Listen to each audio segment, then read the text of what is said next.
சென்னையில் இரண்டாவது நாளாக இன்றும் பல ஏடிஎம்கள் வேலை செய்யாததால் பொதுமக்கள் கடும் அவதி அடைந்துள்ளனர்.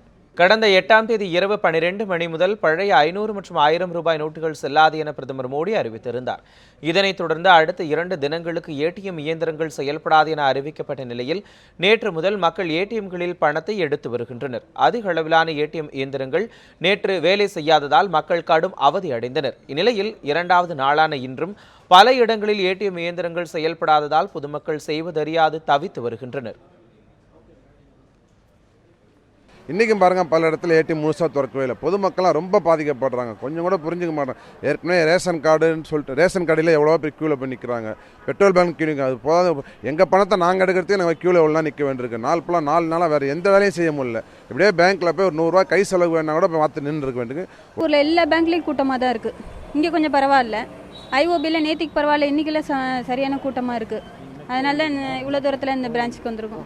செகண்ட் டேவும் இந்த அளவு ட்ரபுளாக இருக்குது. இது எத்தனை நாள் ஆகும் தெரில. போக போக தான் தெரியும். ஏடிஎம் அங்கே போனாலும் 2000 மேலே யாரும் எடுக்க முடியல. ஸோ டெபாசிட் பண்ணுறதும் ரொம்ப கஷ்டமாக இருக்குது.